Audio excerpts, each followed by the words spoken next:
بسم الله الرحمن الرحيم. الحمد لله رب العالمين والصلاة والسلام على نبينا محمد وعلى آله وأصحابه وسلم تسليما مزيدا. ثم أما بعد، إخوة الكرام، السلام عليكم ورحمة الله وبركاته. إخوان، في حديث يعني Shawwal. Dans le jeûne de Shawwal, nous avons quelques ibar, quelques leçons bénéfiques à tirer.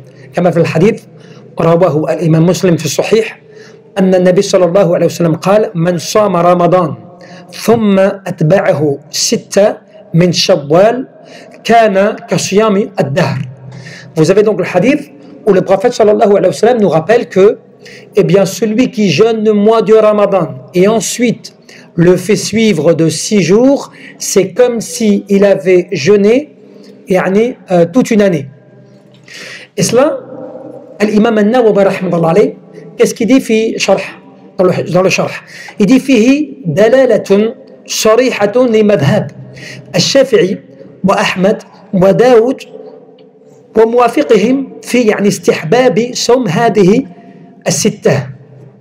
Que cela en fait est quelque chose qui prouve, ce hadith, il prouve de manière claire et précise le fait que pour l'imam al-Shafi'i wa Ahmad wa Daoud, donc parmi les grands savants, qu'ils sont d'accord sur le fait qu'il est recommandé de jeûner ces 6 jours.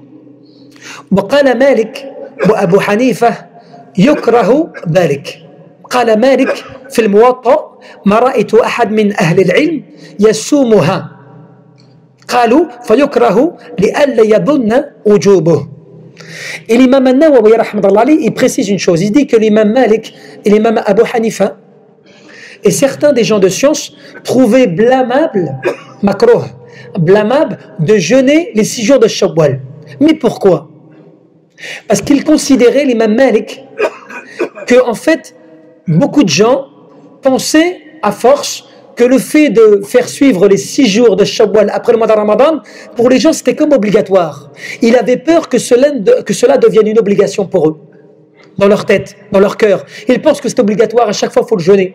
Il y a même certains traditions dans certains pays où ils jeûnent obligatoirement les jours de Shawwal les uns après les autres, et après ils font comme une fête. Après cela, tu vois.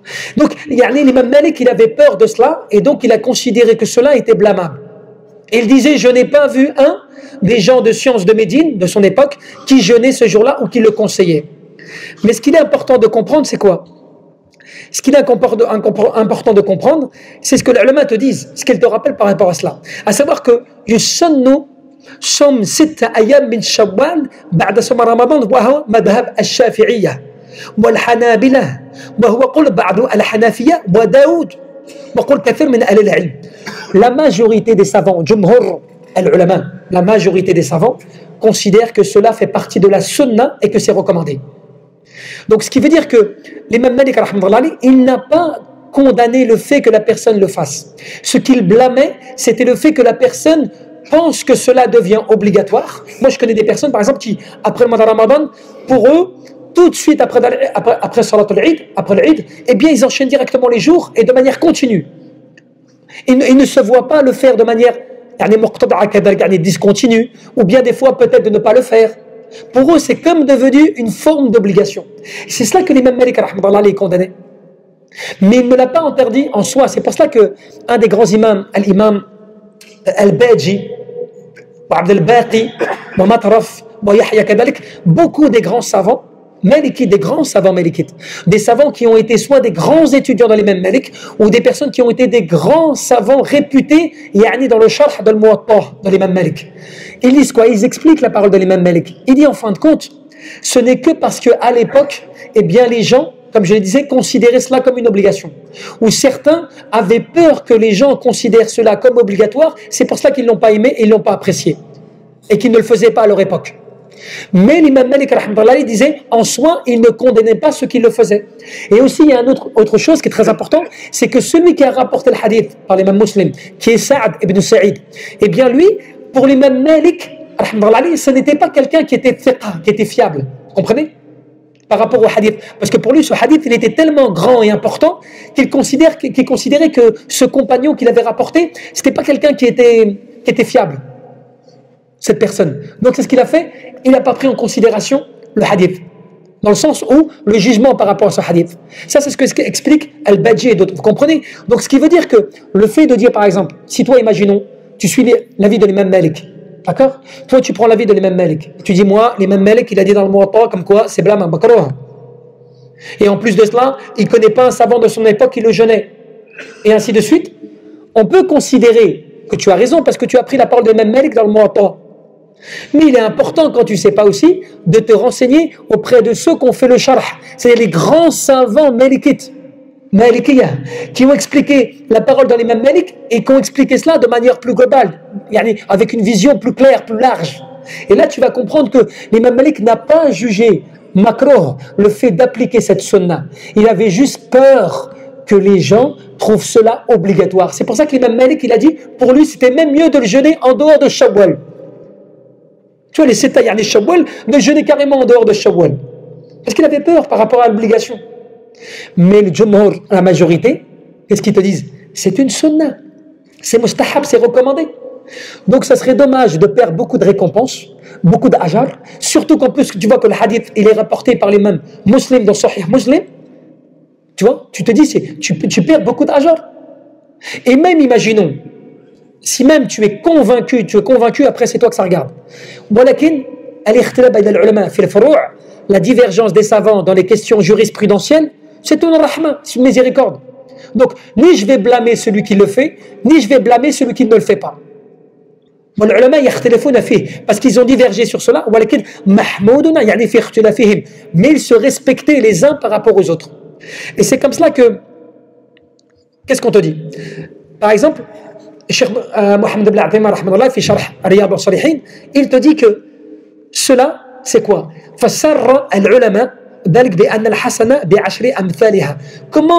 Comment le fait de jeûner 6 jours après le mois de Ramadan, ça équivaut à une année de jeûne? Parce que lorsque tu comprends qu'une hasana, elle est multipliée par 10. D'accord? Donc le mois du Ramadan, qui équivaut à 30 jours, s'il est multiplié par 10, ça fait quoi?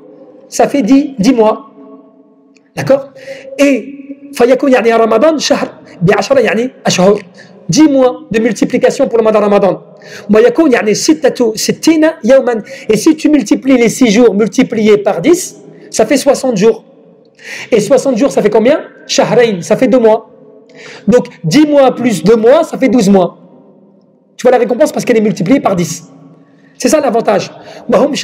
Donc, فعل هذا يسن للإنسان إذا أتم صيام ويعلم أنها لا تسمى قبل القضاء.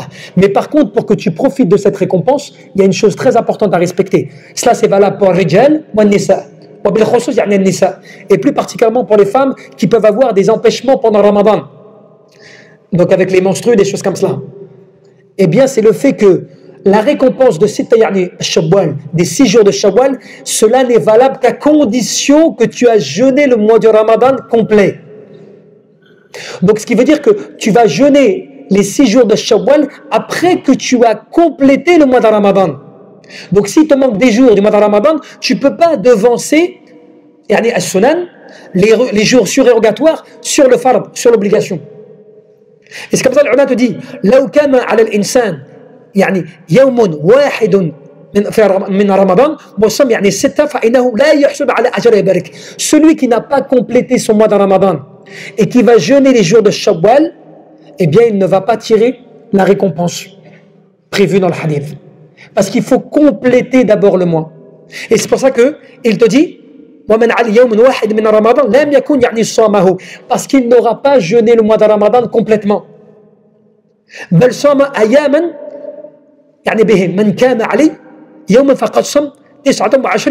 Par exemple, quand toi tu jeûnes quelques jours de mois de Ramadan, tu n'as pas pu le jeûner complètement à cause de la maladie, à cause d'un empêchement, quelque chose qui t'a empêché de jeûner, forcément on ne peut pas dire que tu as jeûné le mois de Ramadan.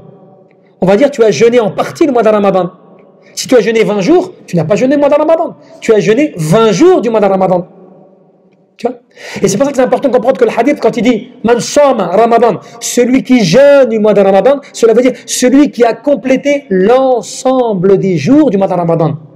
Et ensuite, après, il rajoute les séjours de Shawwal. Man sama, yani, والرسول صلى الله عليه وسلم يقول من صام رمضان فإذا صمت رمضان وصمت يعني 7 أيام بعده من شوال فكأنما صمت الدهر كله. Mais si tu as jeûné le mois de Ramadan complet et tu as ajouté 6 jours, dans ce cas-là, il n'y a pas de problème. Et ce qui est très important aussi, très important, imaginons que la femme ou quelqu'un n'a pas pu jeûner complètement une grande partie du mois de Ramadan. Et s'il commence à jeûner le mois de Shawwal, il va perdre le mois de Shawwal. C'est-à-dire qu'en fait, il ne pourra pas jeûner les jours de Ramadan et en même temps rajouter Shawwal parce qu'il va dépasser le mois. Qu'est-ce qu'il en est pour lui? Eh bien, les ulama te disent quoi? Te disent que si toi, par exemple, tu as trop de jours à rattraper du mois de Ramadan et que tu ne peux pas donc le jeûner complètement sur le mois de Shawwal, parce qu'après, si tu rajoutes les jours de Shawwal, tu vas sortir du mois de Shawwal, les ulama te disent, tu jeûnes d'abord l'obligation,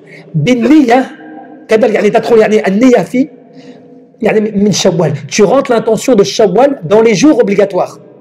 Et Allah Azza wa Jal, Inch'Allah, il va te compter la double récompense.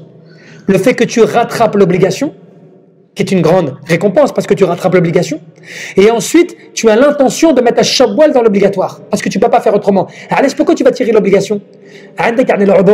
Parce que tu as une excuse. C'est pas pareil. Celui qui a une excuse et qui ne peut pas faire, Allah il lui compte. Si tu ne peux pas aller à la mosquée alors que d'habitude tu vas à la mosquée parce que tu es malade, Allah Jalla fi'ala de ta prière, fais baitik dans ta maison, Allah te la compte comme si tu étais à la mosquée. Parce que tu as une excuse. Celui qui ne peut pas faire une belle action, une bonne œuvre, une belle chose, parce qu'il est empêché, Allah va lui compter.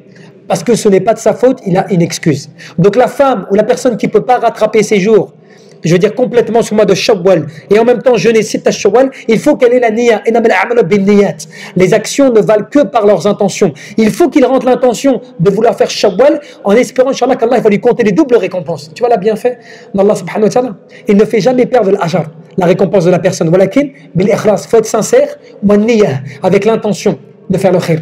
Et c'est pour ça qu'on te dit quoi? On te dit donc que la personne, si elle a une excuse, Allah lui compte. Si tu n'as pas d'excuse, imaginons par exemple, tu dois rattraper 10 jours de Ramadan, mais toi tu es négligent, tu laisses passer la première semaine, la deuxième semaine, et après tu commences à rattraper Ramadan. Tu sais que tu ne vas pas rattraper là, tu as déjà pris trop de retard. Bah forcément, si tu mets niyya de Shawwal, tu n'auras sûrement pas la récompense. Parce que tu as trop retardé, volontairement. Donc c'est ça la différence. La différence elle est là. Mais par contre, si toi tu fais le maximum, et que tu sais que tu vas sortir de Shawwal, mais tu as mis niyya, Allah subhanahu wa ta'ala, il y a de fortes chances que Allah il va te compter al-qada, ce que tu as rattrapé, et en plus Shawwal dans le... Donc toi tu vas gagner doublement, tu vas gagner 2 fois. Tu as rattrapé l'obligation, et en plus il t'est compté Shawwal, subhanallah. Tu vois? Donc ça fait partie des choses. Ala kulli hal, le résumé c'est quoi? C'est que l'imam Malik lui-même, il avait dit, parmi ses paroles comme Abu Hanifa, comme Malik, comme Shafi'i, comme Ahmed, il disait, s'il y a un hadith qui contredit qawli, ma parole, si un hadith que vous avez qui contredit ma parole, vous prenez ma parole et vous la jetez contre le mur. Tu vois? Vous prenez ma parole et vous la jetez contre le mur. Donc toi tu as un hadith qui est sahih, ou sarih, qui est clair, précis et authentique, qui te dit que celui qui va jeûner 6 jours de Shawwal, après le mois de Ramadan, c'est comme s'il avait jeûné une année entière. Le qawl, comme on dit, tu vois, la ijtihad ma'an nas. Il n'y a pas besoin de faire d'efforts quand le texte il est clair. Il faut que tu profites de cette récompense. Après l'imam Malik, lui, c'est un mujtahid. Vous savez, c'est un mujtahid, l'imam Malik. C'est quoi mujtahid? C'est quelqu'un, il fait des efforts, il interprète, il a la science, il est capable. Si il a eu raison, ajran, il aura 2 récompenses. Et s'il a eu tort, il aura quand même une récompense. Tu vois la différence? Parce que c'est un mujtahid. C'est quelqu'un qui est capable d'émettre des avis personnellement. Il est quand même récompensé. Mais la différence, c'est toi. Toi, tu vois que le jumhur, la majorité des ulama, ils te disent fais ça. Et tu dis non, je ne le fais pas. Anna, je ne le fais pas. Parce qu'Anna, c'est l'imam Malik. Moi, je suis l'imam Malik. Ouais, mais le problème, c'est que tu le suis. Alhamdulillah. Tu as le droit. Et Dios. Walakin, regarde un peu plus large. Vois un peu plus large. L'imam Malik, à son époque, il n'avait pas forcément la capacité d'avoir la capacité que toi tu as de vérifier les hadiths, de vérifier le dire prédominant des savants. Jumhur des ulama, que dit le madhahib, que dit la majorité des savants? L'imam Malik, il n'avait pas forcément cette époque. Il y a des siècles. Toi, tu l'as cette possibilité. Tu vois? Donc, il ne faut pas que tu perdes une récompense quand tu sais que celle-ci, au contraire, elle va t'élever en Allah. Elle va t'élever vers Allah. Et plus que cela, est-ce que toi, tu jeûnes déjà toute l'année? Est-ce que tu es capable de jeûner toute l'année? Bah, des fois, tu sais très bien, et tu sais même souvent, que ce n'est pas possible. Donc, profite de ce hadith. Tu vas jeter un hadith, tu vas le rejeter, pas le rejeter. Tu ne vas pas l'appliquer pour la parole d'un être humain, alors que là, on parle de la parole du prophète sallallahu alayhi wa sallam. Même si, bien sûr, comme je te dis, c'est la parole de l'imam Malik. Mais ce qui est le plus étonnant, c'est ses étudiants, ses grands savants, Abd al-Baqi, Al-Baji, Abd al-Barr, et d'autres des ulama, des grands savants. Malikiyah, qu'est-ce qu'ils te disent? Non, mais en même temps, il faut comprendre le contexte. Il faut comprendre dans quel contexte il a dit cela. Tu vois? Donc si cela, eux, ils l'ont dit, nous encore, à plus forte raison, il faut qu'on revienne aux sources. Tu vois ce que je veux dire? والله أعلم. صلى الله تبارك وتعالى أن يرزقنا الإخلاص في القلوب والعمل والنية. اللهم ربنا فاغفر لنا